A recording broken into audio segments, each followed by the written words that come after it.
Hello friends, welcome to Katiyar DK education point. I am Divya और आज हमारी ईवीएस की क्लास है। ये क्लास आपकी सीटेट पेपर 1 के लिए है।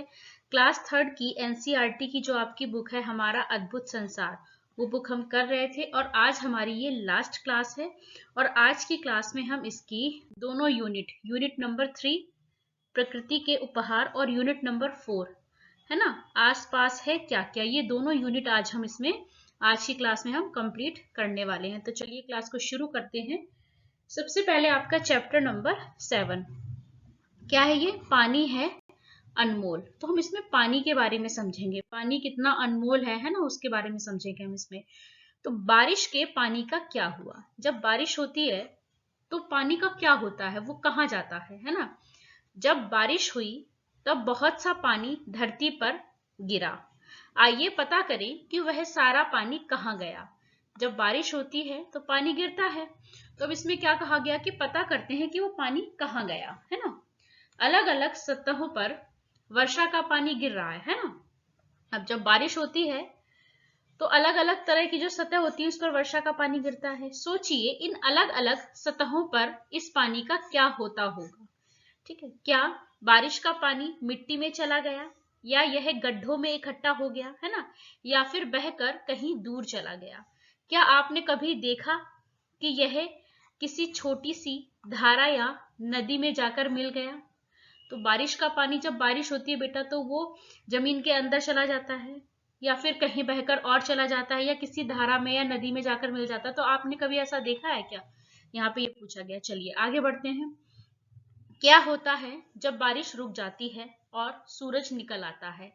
बारिश के इस सारे पानी का क्या होता है ना, इस बात का अनुमान लगाइए।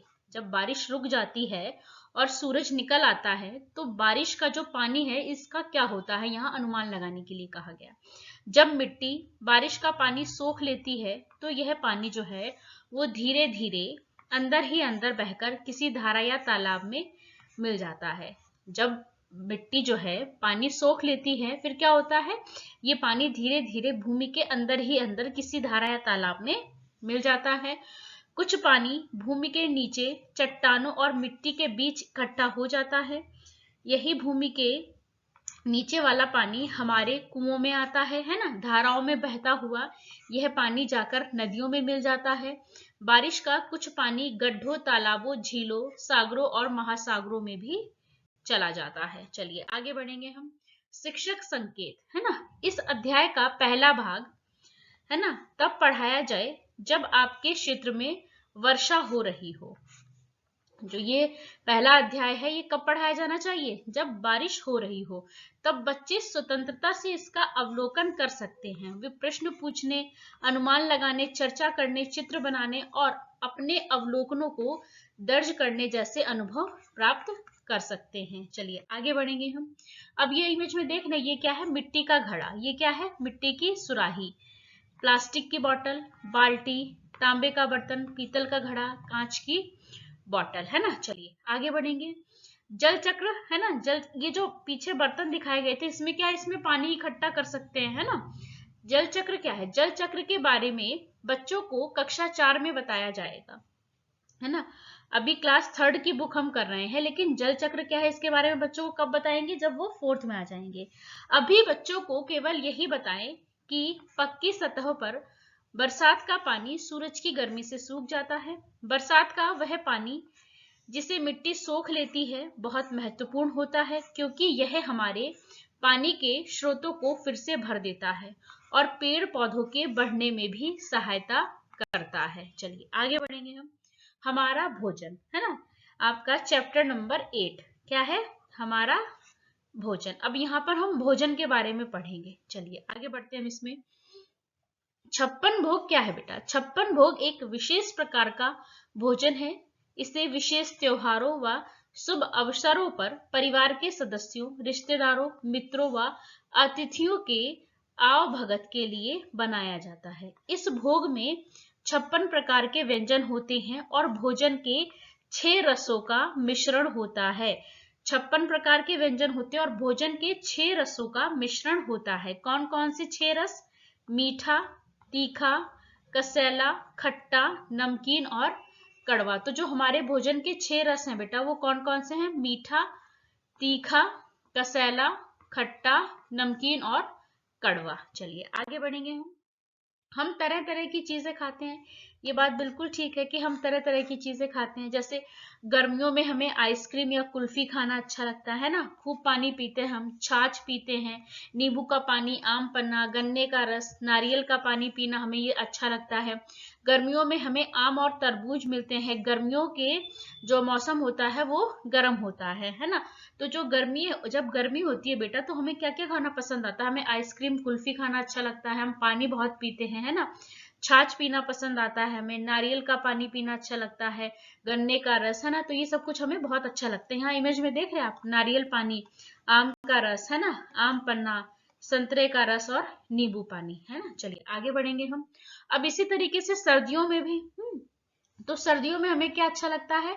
गरम गरम भोजन अच्छा लगता है, सूप, है ना, और अन्य गर्म पेय पदार्थ हमें पीना पसंद आता है। जब सर्दी होती है तो हमें क्या अच्छा लगता है? गरम गरम भोजन हमें अच्छा लगता है, सूप अच्छा लगता है और अन्य गर्म पेय जो है पीना हमें पसंद होता है ना। सर्दियों में सेब खूब मिलते हैं। अलग अलग मौसम में हमें अलग अलग सब्जियां और फल जो है देखने को मिलते हैं। चलिए आगे बढ़ेंगे हम, है ना। आप दिन में कितनी बार पानी पीते हैं? अब यहाँ पर क्या पूछा गया कि आप दिन में कितनी बार पानी पीते हैं? हमारे शरीर को पानी की जो है बहुत आवश्यकता होती है ना। और हम पानी के बिना जीवित भी नहीं रह सकते हैं। इसीलिए हम अक्सर कहते हैं कि जल ही जीवन है। हम क्या कहते हैं? जल ही जीवन है। तो जो हमारा शरीर है बेटा उसको पानी की आवश्यकता होती है। अगर हमें पानी नहीं मिलेगा तो हम जीवित नहीं रह सकते। तो इसीलिए कहा जाता है कि जल ही जीवन है। आगे बढ़ेंगे हम। अब यहाँ पर क्या है बेटा कि हम पेड़ पौधों से जो है, पेड़ पौधों से हमें अलग अलग तरीके का भोजन मिलता है। तो पेड़ पौधों के जो अलग अलग भाग होते हैं उनको जो हम खाने के लिए उपयोग में करते हैं उनके कुछ उदाहरण यहाँ पर दिए गए हैं। जैसे पत्तियों के रूप में हम किसे खाते हैं? पालक को, मेथी, पत्ता गोभी, सरसों और धनिया।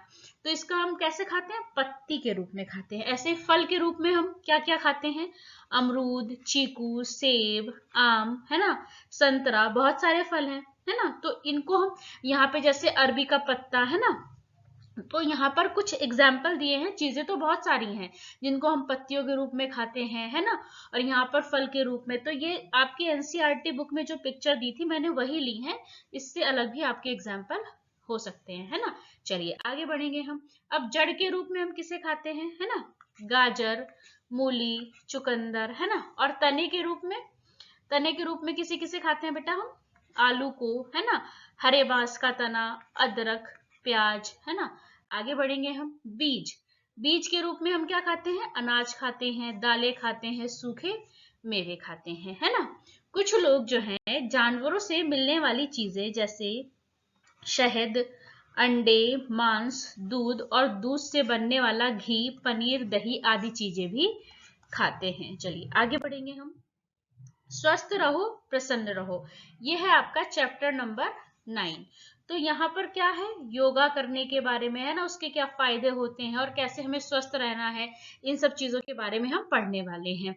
तो सबसे पहले क्या है कि दांतों को ब्रश करने का, है ना, दांतों को ब्रश करने का यह आधुनिक तरीका जो है दांत साफ करने के पुराने तरीकों से ही विकसित हुआ है ना, जिसमें दांतों को साफ करने के लिए नीम, बबूल, है ना, या और जो पेड़ होते हैं उनकी जो टहनी होती है उसका दातून बनाकर उपयोग में लाया जाता था, है ना।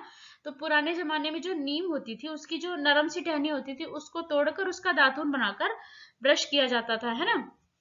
तो वही बताया गया है कि जो दांतों का ब्रश करने का जो आधुनिक तरीका है ये दांत साफ करने के पुराने तरीके से ही विकसित हुआ है, जिसमें दांतों को साफ करने के लिए हम नीम, बबूल, है ना, करच जैसे पेड़ों की टहनी को दातून बनाकर हम दांतों को साफ करते थे। अब हम क्या करते हैं? ब्रश यूज करते हैं, है ना। चलिए आगे बढ़ेंगे हम। संतरे और नींबू के छिलकों से घर की सफाई के लिए घोल बनाना, क्लीनर बनाना, है ना। जो संतरा होता है और जो नींबू के छिलके होते हैं इससे क्या एक क्लीनर बनाना, है ना। चलिए देखते हैं कैसे बनाया गया इसमें। रसोई घर व स्नान घर में सतहों या तथा फर्नीचर की सफाई और धूल, मिट्टी व कीटाणुओं को हटाने के लिए तरह तरह की सफाई करने वाली वस्तुओं का उपयोग किया जाता है। आपके घर में इसके लिए किस तरह की चीजों का उपयोग होता है पता लगाइए, है ना। आप स्वयं भी एक ऐसा सफाई का घोल बना सकते हैं जिससे पर्यावरण को कोई नुकसान नहीं होगा। और इसके लिए आपको क्या क्या चाहिए, 8 से 12 संतरे या नींबू के छिलके, है ना, जो कम से कम आधा लीटर के किसी पारदर्शी डिब्बे में भरे जा सके, है ना। क्या, 8 से 12 संतरे या नींबू के छिलके, ये ध्यान रखना आप, है ना।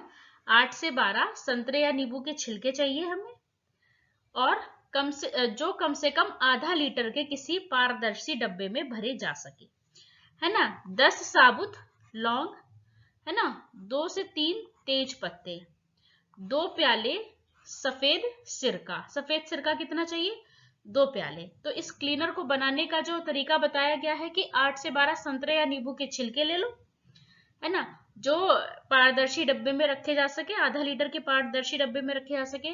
10 साबुत लौंग चाहिए, 2 से 3 हमें तेज पत्ता चाहिए, और 2 प्याले सफेद सिरका चाहिए, है ना। आगे बढ़ेंगे, क्या है, इन सब चीजों को आधा लीटर के किसी पारदर्शी डिब्बे में डालकर ढक्कन बंद कर दीजिए, है ना।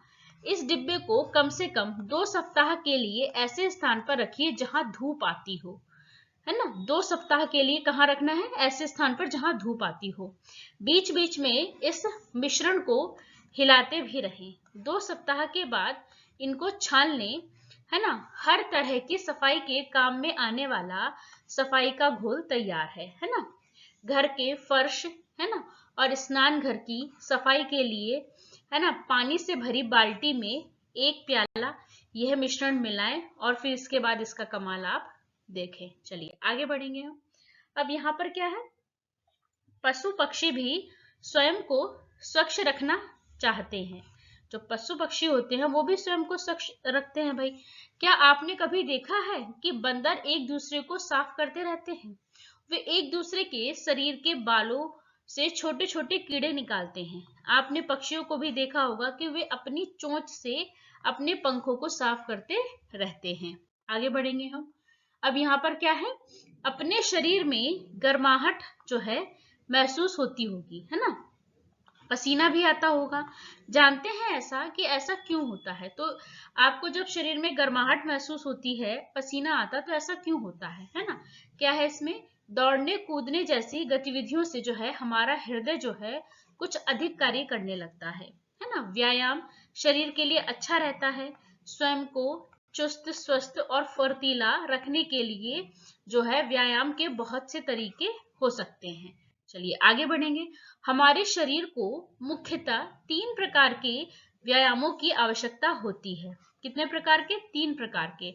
हृदय एवं श्वसन अंगों को सुदृढ़ करने वाले व्यायाम, दूसरा मांसपेशियों और हड्डियों को सुदृढ़ता देने वाले व्यायाम, और तीसरे कौन से हैं, शरीर के लचीलेपन को बनाए रखने और बढ़ाने के लिए व्यायाम। तो कौन से हमें 3 तरीके के व्यायाम है जो हमें जरूर करने चाहिए। पहला कौन सा, कि जो हमारा हृदय है और जो श्वसन अंग हैं उनको सुदृढ़ बनाने वाले व्यायाम, दूसरे हमारे मांसपेशियों और हड्डियों को सुदृढ़ता देने वाले व्यायाम, और तीसरा क्या है, शरीर के लचीलेपन को बनाए रखने और बढ़ाने के लिए व्यायाम। आगे बढ़ेंगे हम।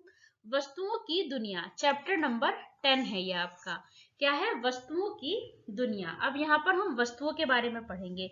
धातुओं को धरती के भीतर बहुत गहराई में चट्टानों और तलछटों से खोदकर निकाला जाता है ना। जो धातुएं होती हैं उसको धरती के भीतर बहुत गहराई में चट्टानों और तलछटों को खोदकर निकाला जाता है ना। आगे बढ़ेंगे हम। शिक्षक संकेत, यहाँ पर क्या दिया गया बेटा, कि बच्चों को उनके परिवेश से, है ना, परिवेश में सामान्य तौर पर पाई जाने वाली धातुएं जैसे लोहा, तांबा, एल्युमिनियम, सोना, चांदी, थर्मामीटर में मौजूद पारा, है ना, और मिश्रित धातुएं जैसे स्टील, पीतल, कांसा आदि दिखाइए, है ना। मिश्रित धातुएं 2 या 2 से अधिक धातुओं का मिश्रण होती हैं। जो मिश्रित धातुएं होती हैं वो 2 या 2 से अधिक धातुओं का मिश्रण होती हैं। चलिए आगे बढ़ेंगे हम जिन वस्तुओं से आर पार देख सकते हैं उन्हें पारदर्शी कहते हैं। क्या कहते हैं? पारदर्शी कहते हैं, जिनके आर पार हम देख सकते हैं। अधिकतर कांच पारदर्शी होते हैं। किसी एक और वस्तु का नाम बताइए जो पारदर्शी होती है। तो बेटा जिन वस्तुओं के आर पार हम देख सकते हैं वो कैसी होती हैं? पारदर्शी होती हैं, है ना। और आगे क्या दे रखा है? आप कांच से आर पार देख सकते हैं परंतु लकड़ी से नहीं देख सकते हैं। कांच से तो आर पार आप देख सकते हैं, लेकिन क्या लकड़ी से देख सकते हैं? नहीं देख सकते हैं। तो अब आगे क्या दिया है बेटा कि आप जिन वस्तुओं के आर पार नहीं देख सकते हैं उन्हें अपारदर्शी वस्तुएं कहते हैं।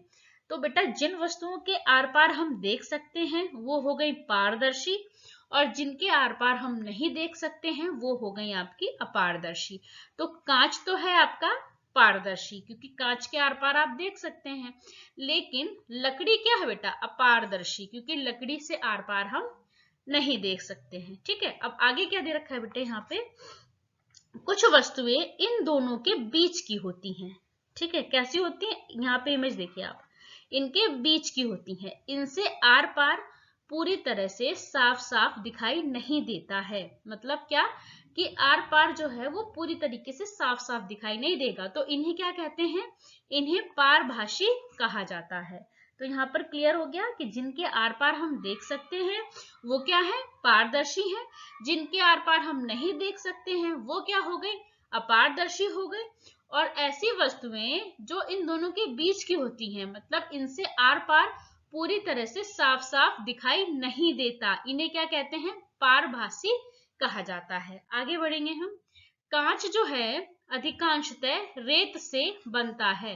कांच कैसे बनता है? अधिकांशतः रेत से बनता है। पदार्थों को 3 प्रकारों में बांट सकते हैं: ठोस, द्रव और गैस। ठोस है ना, द्रव और गैस। तो पदार्थों को 3 प्रकार में बांट सकते हैं: ठोस, द्रव और गैस। और जो आपका कांच है वो कैसे बनता है? अधिकांशतः रेत से बनता है। तो ये ध्यान रखेंगे कि आपका कांच जो है बेटा वो रेत से बनता है। आगे बढ़ेंगे। शिक्षक संकेत, इसमें क्या दिया गया है? कुछ पदार्थ जैसे रबड़, है ना, रेशे और मोम पौधों तथा पशु पक्षियों द्वारा प्राकृतिक रूप से भी बनाए जाते हैं और कृत्रिम तरीकों से भी बनाए जाते हैं, है ना। उदाहरण के लिए मधुमक्खियां अपने छत्ते के लिए जो है मोम बनाती हैं, परंतु इसी तरह का मोम पेट्रोलियम से भी बनाया जा सकता है। पेट्रोलियम एक प्रकार का तरल पदार्थ है जो धरती के नीचे बहुत ही गहराई में मिलता है। पेट्रोल, डीजल, केरोसिन आदि सब पेट्रोलियम से ही बनते हैं। पेट्रोलियम आधारित पदार्थ जैसे कि पेट्रोल, प्लास्टिक, रबड़, पैराफिन, मोम आदि जो हैं गैर बायोडिग्रेडेबल कचरा पैदा करते हैं। कक्षा 3 में इस अवधारणा का केवल उल्लेख भर करें, है ना। आगे की कक्षाओं में हम इन पर विस्तार पूर्वक चर्चा करेंगे। आगे बढ़ेंगे हम। अब यहाँ पर क्या है? आपको मिलान करना है बेटा, है ना। तो जो मैचिंग करना है यहाँ पर, तो पारदर्शी क्या? जिनके आर पार दिखाई दे। तो क्या हो गया? चश्मे में लगा कांच, ये क्या है बेटा? पारदर्शी है ना। अब अपारदर्शी तो क्या हो गया? थाली, थाली क्या है? अपारदर्शी है ना। और पारभासी क्या हो गया? कागज से बना लैंप शेड, है ना। तो कागज से बना जो लैंप का शेड है, लैंप शेड है, वो क्या है? पारभासी है। पारदर्शी क्या है? चश्मे में लगा कांच। और अपारदर्शी क्या है? थाली।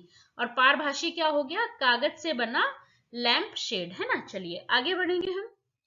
प्राकृतिक, कृत्रिम, अब यहाँ पर हम इसके बारे में समझेंगे। यहाँ पर एक ये इमेज देख रहे हैं आप।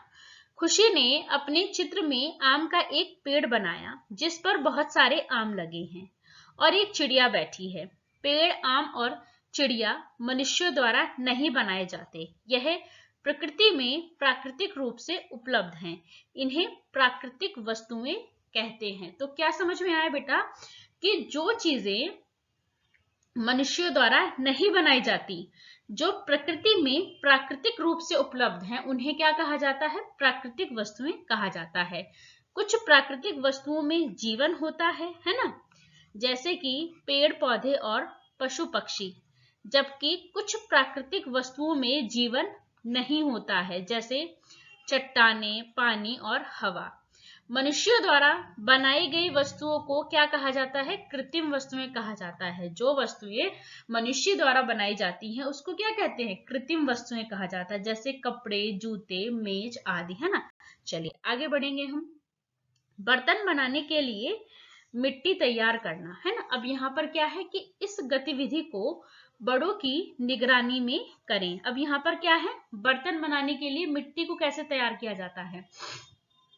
किसी जगह से चिकनी मिट्टी इकट्ठी कीजिए। क्या करना है? मिट्टी को इकट्ठा करना है। फिर इसमें से कंकड़, पत्थर, रेत, सूखी पत्तियां या पौधे के कोई और जो भाग हो सकते हैं उन्हें छलनी की सहायता से अलग कर लीजिए, है ना।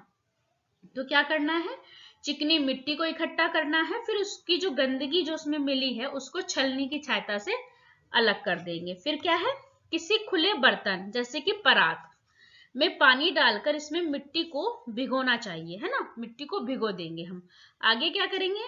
आप कुछ दिन के बाद देखेंगे कि अतिरिक्त पानी जो है वो ऊपर आ जाएगा। इस अतिरिक्त पानी को फेंक देंगे। जो भी एक्स्ट्रा पानी होगा वो क्या होगा? आप परात में मिट्टी को भिगोएंगे, है ना, तो जो एक्स्ट्रा पानी होगा वो ऊपर आ जाएगा, तो उस पानी को आपको फेंक देना है।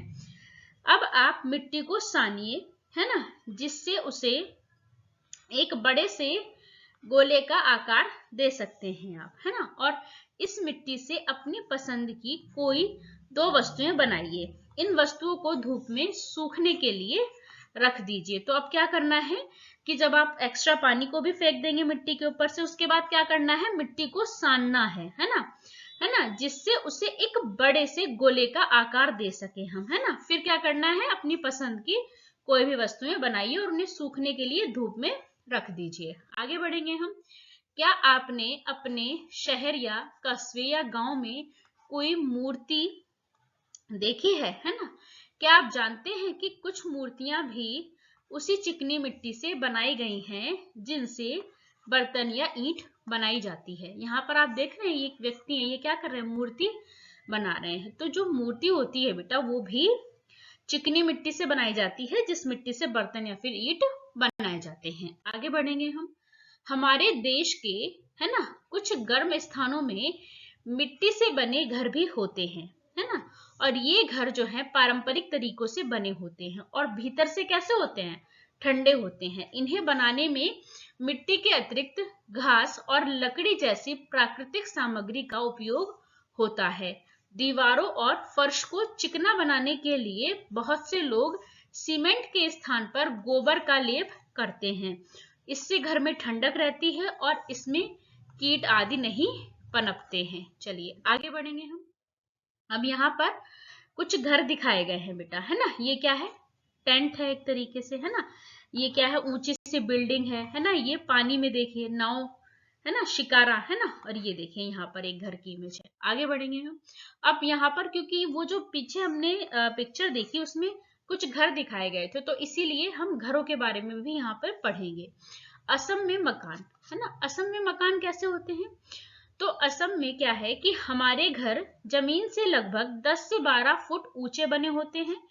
इन्हें मजबूत बांस के खंभों पर बनाते हैं और ये घर अंदर से भी लकड़ी के बने होते हैं। आगे हम बढ़ेंगे। मनाली के घर, ये इमेज में देख रहे हैं आप। तो मनाली क्या है? एक पहाड़ी इलाका है और यहाँ पर बारिश बहुत होती है और बर्फ भी बहुत गिरती है। आप यहाँ पे देख रहे हैं सब बर्फ पड़ी हुई है ना। और ये मकान जो होते हैं पत्थर और लकड़ी से बने हुए होते हैं। आगे लेह के मकान, ये देख रहे हैं आप इमेज में। तो लेह में जो मकान के नीचे की मंजिल में कोई खिड़की नहीं होती है। छत को मजबूत करने के लिए पेड़ों के मोटे तने इस्तेमाल किए जाते हैं। छतें समतल होती हैं। लेह में मकान में जो छत है वो घर का महत्वपूर्ण हिस्सा होता है, क्योंकि गर्मियों में फल और सब्जियां सुखा ली जाती हैं, क्योंकि ठंडक में यहाँ पर सब्जियां नहीं मिलती हैं। तो क्या करते हैं लोग? गर्मियों में ही सुखा लेते हैं ताकि ठंडक में उनको इस्तेमाल कर सके। लेह में लोग सर्दियों के दिनों में क्या करते हैं? नीचे की मंजिल पर रहते हैं, क्योंकि मोटी मोटी दीवारें, लकड़ी के फर्श और लकड़ी की छत जो है उन्हें ठंड से बचाती है। आगे बढ़ेंगे हम। राजस्थान के मकान, है ना। राजस्थान के मकान जो है ये बेटा देख रहे हैं आप यहाँ पर। तो यहाँ बारिश बहुत कम होती है, खूब गर्मी होती है। हम लोग मिट्टी के घरों में रहते हैं। घरों की दीवारें बहुत मोटी होती हैं और इन दीवारों को हम मिट्टी से लीप पोत कर सुंदर बनाते हैं। और जो घर की छत होती है वो कैसी होती है?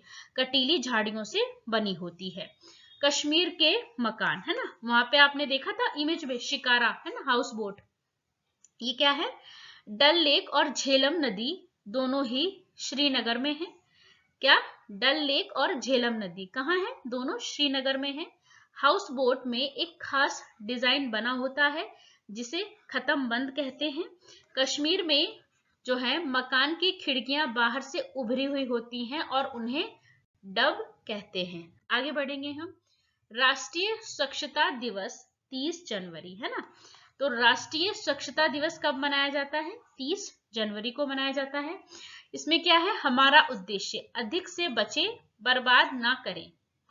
क्या है उद्देश्य? अधिक से बचे और बर्बाद ना करें। शिक्षक संकेत क्या है? बच्चों को उन कार्यों के बारे में याद दिलाएं जिनसे अतिरिक्त कूड़ा कचरा पैदा होता है। क्या करना है? बच्चों को उन कामों के बारे में याद दिलाना है जिनसे गंदगी अधिक फैलती है, जैसे डिब्बाबंद भोजन, खाने की चीजें, प्लास्टिक, सजावट का सामान। तो क्या करना है? बच्चों को उन कार्यों के बारे में याद दिलाएं जिनसे अतिरिक्त कूड़ा कचरा पैदा होता है, जैसे डिब्बाबंद भोजन, खाने की चीजें, प्लास्टिक और सजावट का सामान आदि। आगे बढ़ेंगे हम। कचरा कैसे इकट्ठा होता है? हमारे प्रतिदिन के कामों से घर में बहुत सारा कचरा इकट्ठा होता है। हम पुराने कपड़े, डिब्बे, बोतल, कागज, सब्जियों और फलों के छिलके, प्लास्टिक के रैपर, पेंसिल की छीलन, पुरानी बैटरी, अन्य भी बहुत सारी चीजें जो हैं कचरे में फेंकते हैं।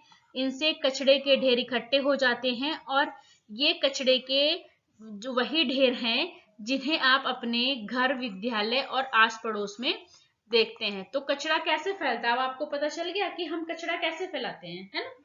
आपके पुराने कपड़े हो गए, डब्बे हो गए, बोतल हो गई, कागज हो गया, सब्जियों के फलों के छिलके हो गए, प्लास्टिक के रैपर हो गए, पेंसिल का छिलका हो गया, ये सब क्या है? ये सब हम एक जगह इकट्ठा कर देते हैं और यही कचरे के ढेर बन जाते हैं। आगे बढ़ेंगे। कचरा कम करना। अब ये कैसे होगा? बहुत से लोग कचरा कम करने के लिए जो है रैपर में पैक किया हुआ खाना और प्लास्टिक की बोतल में पेय पदार्थ लेना पसंद नहीं करते हैं। वे प्लास्टिक की थैलियों की जगह जो है वो कपड़े के थैले का उपयोग करते हैं, है ना, ताकि कचरा कम हो। पुनः उपयोग करना। कचरा कम करने के लिए एक और महत्वपूर्ण काम है जो बहुत से लोग करते हैं, वस्तुओं का पुनः उपयोग करना। हमारे दादा दादी, नाना नानी कभी भी पुराने कपड़े नहीं फेंकते थे। वे पुरानी साड़ियों से रजाइयां और पुराने कपड़ों से थैले बनाते थे। कभी कभी वे पुराने कपड़ों से ऐसे लोगों को दे देते थे पुराने कपड़े जिनको उनकी जरूरत होती थी। तो पुराने कपड़े क्या करने चाहिए? ऐसे लोगों को दे देने चाहिए जिनको उनकी जरूरत है। आगे बढ़ेंगे हम। चलिए आज हम अरुणाचल प्रदेश के एक सुंदर गांव सिल्लुक में घूमने के लिए चलते हैं। तो गांव का नाम क्या है? अरुणाचल प्रदेश का एक गांव है, गांव का नाम है सिल्लुक, है ना। गांव में घुसते ही हमने एकदम साफ सड़कें देखी। सड़कों के किनारे कोने में, है ना, खुली जगहों पर कोई कूड़ा नहीं था। तो आप देखिए ये गांव कितना स्वच्छ था, कितनी सफाई थी। आसपास बहुत से पेड़ लगे थे जिससे ऐसा लग रहा था कि हम किसी बगीचे में घूम रहे हैं। इस गांव को सबसे अच्छे तरीके से अपने कचरे का प्रबंध करने के लिए पुरस्कार भी मिला है और इसे कचरा मुक्त गांव कहा जाता है। सिल्लुक की तरह ही हमारे देश में और भी बहुत सारे गांव हैं जो अपने बेहतरीन कचरा प्रबंधन के लिए जाने जाते हैं। ऐसा ही एक छोटा सा गांव है नरेना, है ना। अब दूसरा गांव कौन सा है? नरेना, जो देश का पहला कचरा मुक्त गांव था, है ना। देश के बहुत से अन्य शहर और कस्बे जैसे मैसूरू और इंदौर भी अपनी स्वच्छता के लिए जाने जाते हैं। विभिन्न तरह के कचड़ों को अलग अलग करना, है ना। अब यहाँ पर हम जानेंगे कि कचड़ों को अलग अलग कैसे करना है। यदि आप अपने आसपास देखें तो आपको प्राय दो अलग अलग रंग के कूड़ेदान रखे मिलेंगे। ये आपके विद्यालय, स्थानीय बाजार, park, bus stop, railway platform या किसी मेले में भी रखे हो सकते हैं, है ना। ये 2 रंग के कूड़ेदान क्यों उपयोग होते हैं, चलिए हम इनके बारे में जानते हैं। इन कूड़ेदानों में किस तरह का कचरा डाला जाता है ना। ये देख रहे हैं आप, एक हरे रंग का और एक नीले रंग का, है ना। चलिए आगे बढ़ेंगे हम। हरे कूड़ेदान में हम सूखी पत्तियां, टहनियों के टुकड़े, फल सब्जियों के छिलके, अंडों के छिलके आदि डालते हैं। ये सभी चीजें जो है आसानी से सड़कर मिट्टी में मिल जाती हैं। तो जो हरे रंग का कूड़ेदान है बेटा, उसमें क्या डालना है, सूखी पत्तियां, टहनियों के टुकड़े, फल सब्जियों के छिलके, अंडों के छिलके डालने हैं। क्यों? क्योंकि ये आसानी से सड़कर मिट्टी में मिल जाते हैं। हरे कूड़ेदान के कचड़े से मिट्टी में मिलाकर पौधों के लिए क्या करती है, खाद आसानी से तैयार की जा सकती है।